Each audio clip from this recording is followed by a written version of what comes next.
अजितदादांच्या विमान अपघाताची पूर्ण माहिती पुढे यावी असं वाटतंय, असं रोहित पवारांनी काही माध्यमांशी बोलताना सांगितलं। व्हीएसआरला क्लीन चिट देण्याचा प्रयत्न 28 जानेवारीला झाला। राममोहन नायडूंकडून व्हीएसआरला वाचवण्याचा सुद्धा प्रयत्न करण्यात आला। व्हीएसआरच्या मालकाला ताब्यात घ्या अशी मागणी रोहित पवारांनी केलेली आहे।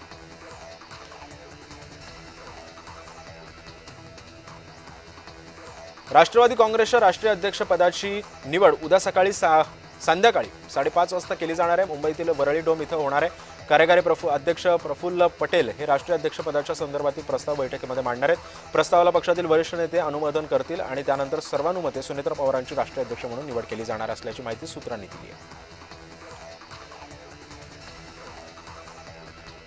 शरद पवार राज्यसभेच्या निवडणुकीला उभे राहणार आहेत। पवारांच्या उमेदवारीबाबत मवियामध्ये चर्चा होईल।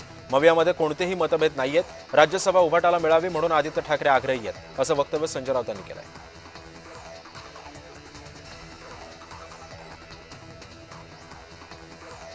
राज्यसभेबाबत अद्याप अधिकृत चर्चा नाहीये। शरद पवारांनी राज्यसभेवर जावं ही इच्छा आहे। सगळ्यांचीच असेल ही इच्छा। शरद पवार यांना राज्यसभेवरती पाठवता येईल अशी प्रतिक्रिया खासदार सुप्रिया सुळे यांनी दिलेली आहे।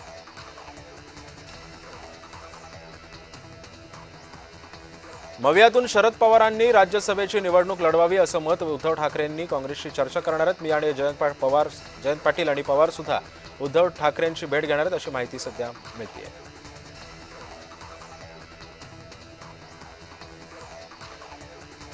विधानसभा अध्यक्ष राहुल नार्वेकर यांनी विधानसभेचं कामकाज सुरळीत चालावं यासाठी तालिका अध्यक्षांची नियुक्ती जाहीर केलेली आहे। भाजप आमदार समाधान आवताडे यांना तालिका अध्यक्षपदावर तिसऱ्यांदा संधी मिळाली आहे।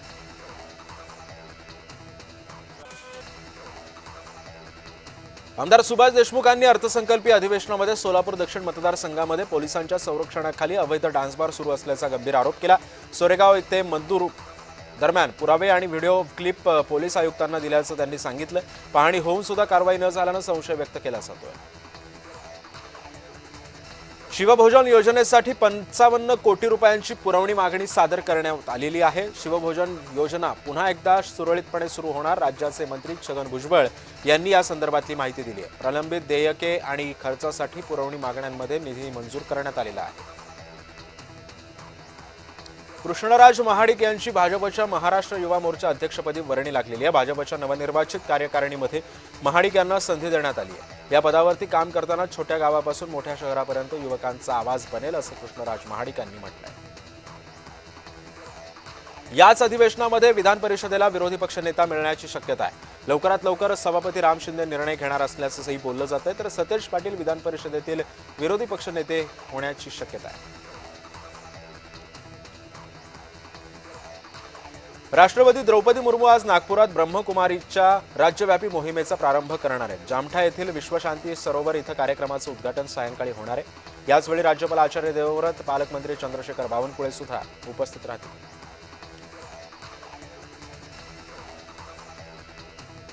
अर्थसंकल्पीय अधिवेशनाचा आजचा तिसरा दिवस आहे। शेतकऱ्यांच्या मुद्द्यावरती आमदार आक्रमक सुद्धा होणार असल्याची शक्यता आहे। तसंच अवकाळी पावसामुळे झालेल्या नुकसानासंदर्भातही चर्चा होऊ शकते। राज्यसभा निवडणुकीबाबत वर्षा बंगल्यावरती महत्त्वपूर्ण बैठक पार पडली। मुख्यमंत्री देवेंद्र फडणवीस, प्रदेशाध्यक्ष रवींद्र चव्हाण यांच्यासह 12 प्रमुख नेते बैठकीला हजर होते। राज्यसभेसाठी विनोद तावडे, रामदास आठवले, विजय रहाटकर यांच्यासह इतर नावांची सुद्धा चर्चा सुरू आहे। येत्या 28 फेब्रुवारीला राज्यसभेची नावं जाहीर केली जाणार आहेत। शरद पवारांना रुबी हॉल क्लिनिकमधून सध्या रुग्णालयामधून डिस्चार्ज देण्यात आलेला आहे। शरद पवारांची प्रकृती सध्या स्थिर असल्याची माहिती डॉक्टरांनी दिली आहे। गेल्या 4 दिवसांपासून पवारांवरती उपचार सुरू होते। महाराष्ट्रात 54,000पेक्षा जास्त मुली गर्भपातातच मारल्या गेल्यात अशी धक्कादायक माहिती सध्या समोर येते। विधान भवनातील स्त्री भ्रूण हत्येवरून रणकंदन माजण्याची शक्यता जितेंद्र आव्हाड, अमित देशमुख तसंच रोहित पवार या आमदारांची ही लक्षवेधी असून गर्भलिंग निदान तसंच गर्भपात केंद्रांविरुद्ध विरोधकात सरकारला घेरण्याची तयारी आहे। भाजपचे प्रदेशाध्यक्ष रवींद्र चव्हाण यांनी भाजपच्या नव्या प्रदेश कार्यकारिणीची घोषणा केली। यातच अहिल्यानगरचे माजी खासदार सुजय विखे पाटील यांची भाजप महाराष्ट्र प्रदेश उपाध्यक्षपदी निवड करण्यात आली आहे। सोलापुरात भाजपचे जिल्हा परिषद सदस्य चेतन सिंग केदार यांच्या निवडीविरोधात जिल्हा सत्र न्यायालयामध्ये याचिका दाखल करण्यात आली आहे। प्रतिज्ञापत्रामध्ये मागील निवडणुका आणि मालमत्तेचा तपशील लपवल्याचा आरोप यावेळी करण्यात आलाय। यातच आता जिल्हा न्यायालयाच्या निर्णयाकडे सध्या राजकीय वर्तुळाचं लक्ष लागलं।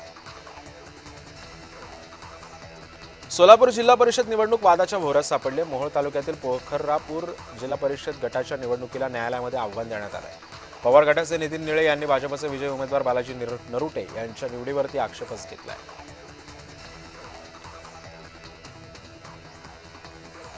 राज्यसभेसंदर्भामध्ये गुरुवारी आमदारांची एक बैठक होणार आहे. चर्चेनंतर निर्णय घेऊ अशी माहिती सचिन अहिर यांनी दिलेली आहे. प्रत्येक पक्षाला एकमेकांची गरज आहे. चर्चेनंतर नाव निश्चित होईल असंही ते म्हणाले.